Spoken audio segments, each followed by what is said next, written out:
하나님의 말씀은 요한복음입니다.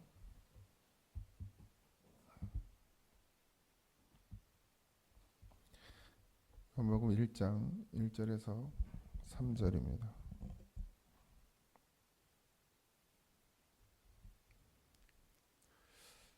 요한복음 1장 1절에서 3절 다 같이 합독합니다. 태초에 말씀이 계시니라. 이 말씀이 하나님과 함께 계셨으니 이 말씀은 곧 하나님이시니라. 그가 태초에 하나님과 함께 계셨고 만물이 그로 말미암아 지은 바 되었으니 지은 것이 하나도 그가 없이는 된 것이 없느니라. 아멘. 할렐루야. 오늘부터 요한복음 또 함께 읽으면서 좀 살펴보려고 합니다. 요한복음의 저자는 사도 요한입니다. 12 제자 중에 한 사람이었고 여러분들이 아는 세베대의 아들 그리고 야고보의 형제로 성경에 소개되고 있습니다. 또 성경에는 이 요한을 예수께서 사랑하시는 제자 이렇게 표현하기도 합니다. 요한이 이제 기독교가 핍박을 당하고 도미티안 황제 때 여러분들 알지 반모섬으로 유배를 당하게 되죠. 반모섬은 이제 요한계시록을 기록했던 그런 장소이기도 하고 그 요한계시록을 기록한 것이 사도 요한입니다. 한 95년. 그러니까 사도 요한이 거의 제자들 중에 마지막까지 살아남았고 사도 요한은 이제 유배를 당해요. 처형을 당하지 않고 유배를 당해서 그거 어디서 죽었는지 기록은 없지만 어쨌든 다른 제자들은 다 잡혀서 이제 사형을 당하죠. 여러 가지 모양으로 사형을 당하지만 베드로나 또 바울은 로마에서 처형을 당하게 되고 다른 제자들도 다 그렇게 되는데 사도 요한은 유배를 당해서 그곳에서 죽었는지 아니면 풀려나서 죽었는지 정확하진 않습니다. 그러나 95년 정도, 주후 95년 정도에 이 요한복음을 기록한 것으로 추정하고 있어요. 그러니까 가장 늦게까지 살아있던 제자들 중에 한 사람이 될 것입니다. 그리고 요한은 나중에 소아시아라고 그러는데 이게 이제 우리 지금의 아시아를 얘기하는 게 아니라 트르키의 지역을 소아시아라고 그 당시에 그랬고 저희가 다녀왔죠. 그 지역에 이제 에베소, 이제 원래 에베소가 이제 바울이 전도를 했고 나중에 디모데가 바울의 제자가 거기서 계속 사역을 했는데 요한이 어떤 기록에 보면 요한이 이제 어머니 마리아 예수님의 어머니를 모시고 에베소에 가서 마지막 시간들을 보냈다 이렇게 기록이 되어 있다고 합니다. 그래서 이제 그 후에 거의 뒤에 아마 에베소에서 목회를 했던 것으로 그렇게 추정하고 있어요. 그리고 요한이 이제 이 요한복음을 기록하게 된 이유는 그 당시에는 이제 박해가 심했죠.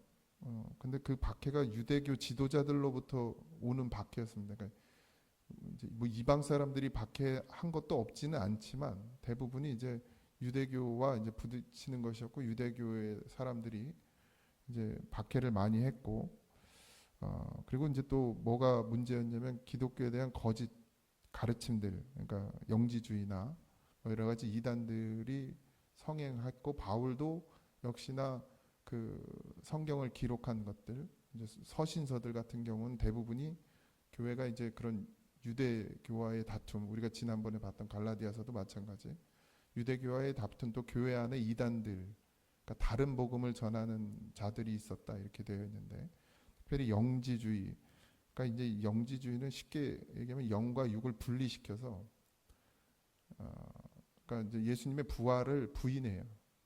육체의 부활을 부인하고 그냥 영적인 것만을 강조하는 그렇게 뭐 이제 더 깊이까지 얘기하긴 이 새벽에 얘기해봐야 뭐 머리만 아프고 어쨌든 그런 부분들이 퍼져나가면서 초대교회를 되게 어지럽히고 힘들게 만들었고요.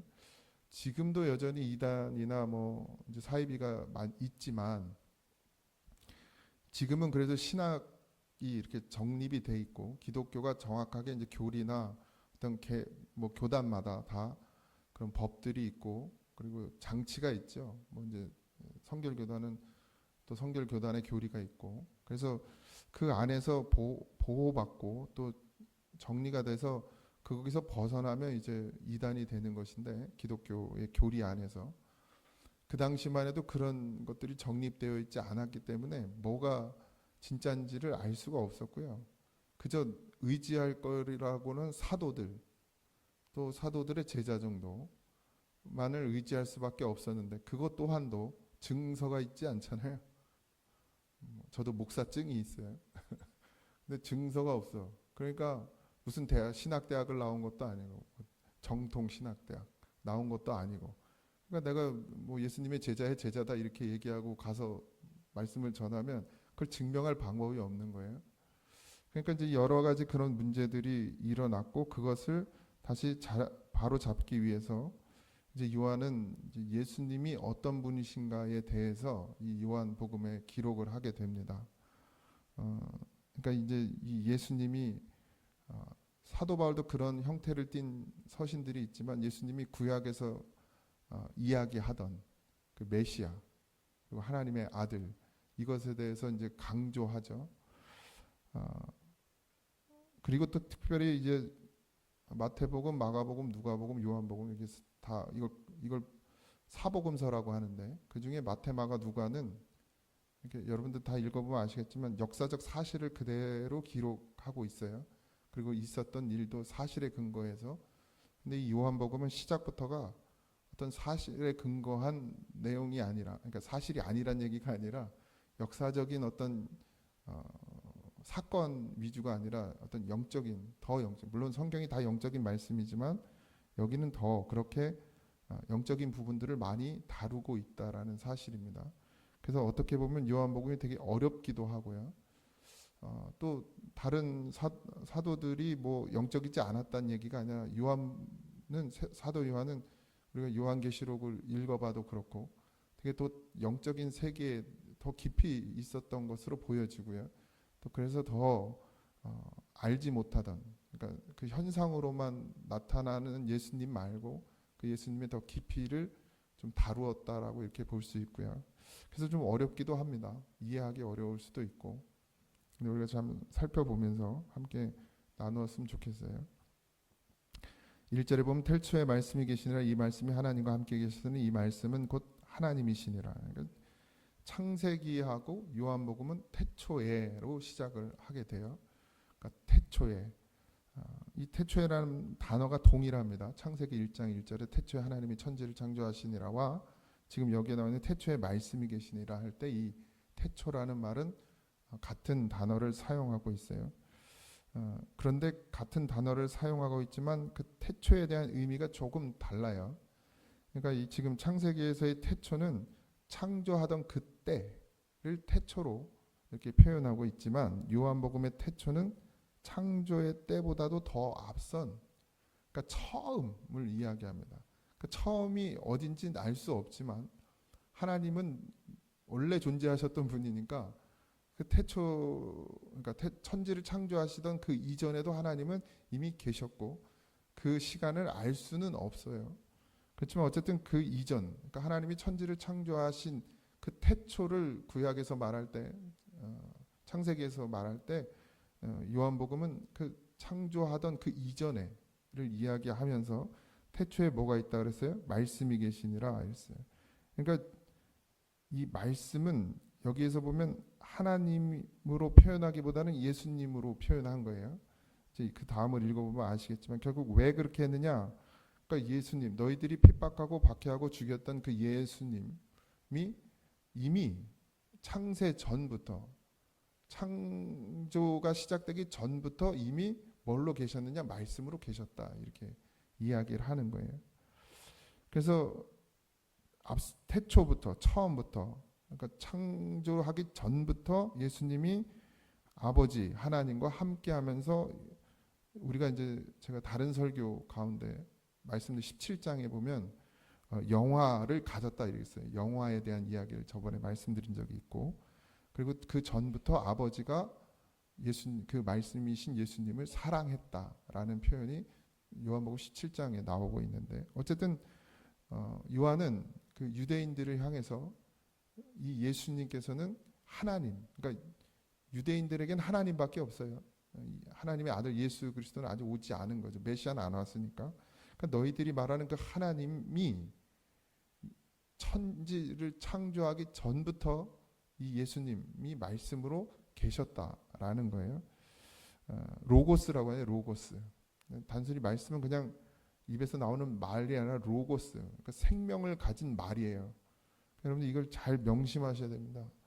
그러니까 말씀을 듣는다는 말은 설교를 듣거나 말을 듣는 얘기가 아니에요. 강연을 듣는 게 아닙니다. 근데 많은 성도들, 지금의 현대 성도들이 강연을 들으러 와요. 교회 설교, 목사님들도 또 설교를 해. 설교. 그러니까 하나님의 말씀을 가지고 이 땅에서 어떻게 영적으로 살 것이냐, 하나님의 자녀로 살 것이냐가 아니라 하나님의 말씀을 막 약간 교양, 아니면 그냥 절에 다니는 사람들처럼, 아니면 천주교에 다니는 사람, 아니면 누구냐 그 강사 김창옥 그런 얘기를 듣고 삶에 도움을 받잖아요. 그들이 힘을 얻고 위로를 얻고 또 가서 이런 방법으로 가정, 예를 들면 가정의 다툼을 김창욱이가 강연을 해. 그럼 그걸 듣고 가서 이렇게 살아보면 좀 화목할라나? 이러고 가서 가정에서 살잖아요. 마치 목사의 설교를 그렇게 듣는 거예요. 그래서 좀 내 인생의 어떤 문제들을 해결하고 아니면 가정의 화목을 이루고 말을 듣고서. 근데 여러분 그게 됩니까? 아버지 학교를 해요. 교회에서. 전 잘 안 가는데 자꾸 오라 그러는데 안 가요. 여러분 아버지 학교 하면은 가정이 달라집니까? 내가 들어보니까 보름 정도 달라진대요. 길면 한 달. 여러분 강연, 이 말씀은 설교가 아니에요. 그러니까 설교라는 표현이 이제 대중화됐으니까 그냥 말씀은 말씀이에요. 그러니까 우리가 그걸 듣고 우리의 생각이 바뀌고 우리의 뭐 가치관이 바뀌는 게 아니라 말씀은 로고스의 영이란 말이에요. 우리 안에 들어와서 우리의 심령 가운데 임해서 우리의 영을 바꾸는 거예요.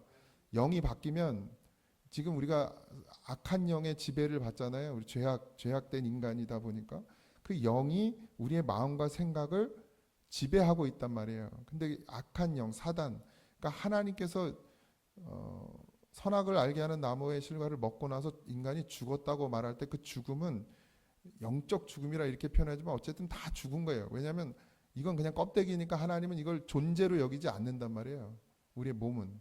그러니까 죽음은 하나님이 만드신 것은 생기란 말이에요. 생기를 그 코에 불어넣었다. 그래서 영적 존재란 말이에요. 우리가.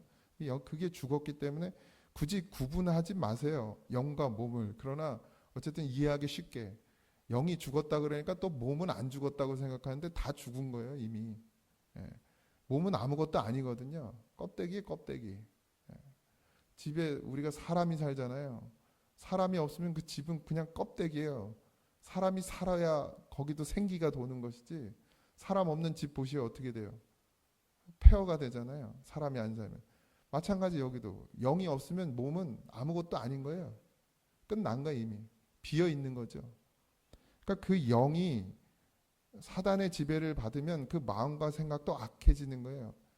그러니까 사람이 악하게 산단 말이에요.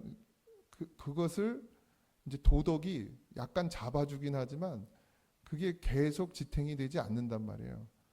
근데 사람들은 그 도덕적 행위, 그것으로 사람을 바꿀 수 있을 거라고 생각한단 말이에요. 그러니까 그런 강연을 들으면 감동이 오잖아요. 여기 그 감동은 영이 아니라 마음에 오는 거예요. 혼에 오는 거예요. 혼. 그러니까 잠깐의 변화는 있는데 그게 계속 지속되지 않더라. 왜? 그 속에 영이 이미 악하기 때문이에요. 죽었기 때문이에요. 그래서 하나님의 말씀 로고스는, 왜 제가 설교와 말씀을 구분 짓냐면 말씀은 영이에요. 영. 그래서 우리의 영을 살리는 것이에요. 그러면 영이 살면 마음과 생각이 어디로 가느냐? 하나님의 뜻대로 가는 거예요. 이게 구분이 안 되고 이게 정립이 안 되면 여러분 교회 다니면서 말씀을 말씀으로 듣지 못하면 살 수가 없습니다. 잠깐 그냥 그날 감동 받은 거예요. 그런지 여러분 우리가 은혜 받았다 이러잖아요. 여러분 은혜를 받으면 뒤집어져야지. 예. 생각이 그날 그냥 느낌이 좋은 건 은혜가 아닙니다, 여러분. 진짜 은혜는 사도 바울처럼 받아야 돼요. 뒤집어지는 역사가 일어나야 된다고요. 어쨌든 그게 말씀이란 말이에요. 그래서 태초에 하나님께서 그 말씀과 함께 계셨다. 영적인 복음서라고 아까 말씀드렸잖아요. 창조가 일어나기 전부터 예수님께서 계셨다. 하나님과 함께 계셨다. 이게 되게 그들에게 있어서 유대인들, 지금 우리는 이미 이제 그게 바탕의 지식이 그렇게 되어 있으니까 이게 그냥 당연한 것으로 여겨지지만 그 당시만 해도 이게 정말 말도 안 되는 말씀인 거예요. 그들에게, 유대인들에게 특히나. 예수님, 자기들이 죽였던 예수님이 하나님이 창조하기도 전부터 계셨다. 그러니까 하나님이 창조한 후에 예수님이 계셨다 그러면 그건 피조물이잖아요. 근데 창조 전부터 계셨다라는 말은 창조주란 얘기예요. 하나님이 만드신 것과 하나님이 만들지 않았는데 계신 거는 너무나도 큰 차이죠. 그래서 이제 그들에겐 그게 충격인 거예요. 여러분, 이 태초에 말씀이 계시나, 이 말씀이 하나님과 함께 계셨으니 이 말씀은 곧 하나님이시나, 이게 우리에게 어떻게 다가오는지를 오늘 하루 좀 계속 묵상하고 외우시면서 한번 살펴보세요. 태초에 말씀이 계셨다라는 것은 창조 전부터 이 말씀이 계셨다라는 것이고, 이 말씀이 하나님과 함께 계셨다. 근데 하나님, 이 앞에 말하는 말씀이 하나님과 함께 계셨다라는 말은 하나님은 성부 하나님을 얘기해요. 그러니까 말씀이 하나님과 함께 계셨다라는 그 하나님은 성부 하나님을 말하고, 계셨으니 이 말씀은 곧 하나님이시라 이렇게 말할 때 이 하나님은 신성을 가진 하나님을 얘기해요. 신성을 말하는 거예요. 그러니까 단어는 하나님인데 앞에 말한 말씀이 하나님과 함께 계셨다라 했을 때 그 하나님은 성부 하나님, 존재로서의 하나님을 말하고, 뒤에 이 말씀은 곧 하나님이다 라는 말은 말씀이 뭐라고요? 예수님이란 말이에요. 그러니까 이 말씀, 예수님은 곧 하나님이시다 할 때 이 하나님은 신성, 신의 성격을 가진 하나님을 표현하는 말이에요. 그러니까 앞에 있는 것은 존재로서 하나님과 예수님이 함께 계셨다는 얘기고, 뒤에 예수님은 하나님이시라는 말은 예수님도 하나님과 같은 신성을 가진 그런 존재라는 의미예요. 그래서 결국 하나님과 예수님은 함께 계셨고 같은 신성을 가졌다. 그러니까 존재가 둘이죠. 거기에 이제 나중에 성령님까지 해서 우리는 삼위일체를 믿잖아요. 근데 그 세 분의 존재가 다 뭘 가졌어요? 다 하나님이시라 신성을 가졌다는 거예요. 신의 성격.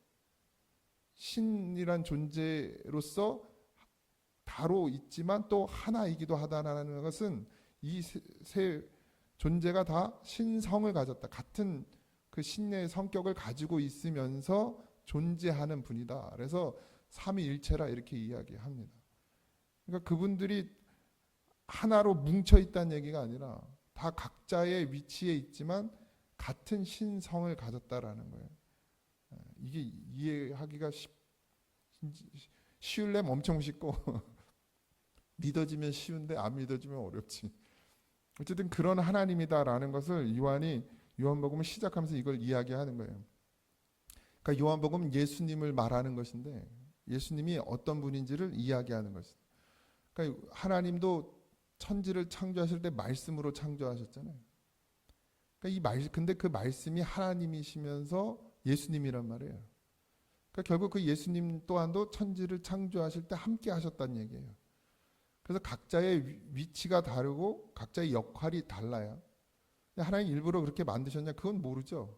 그러나 어쨌든 같이 계셨다라는 거예요. 근데 하나님은 성부 하나님으로서의 역할을 감당하시는 것이고, 예수님은 말씀으로서 이 땅 가운데서 또 우리 안에서 역사하시는 것이죠.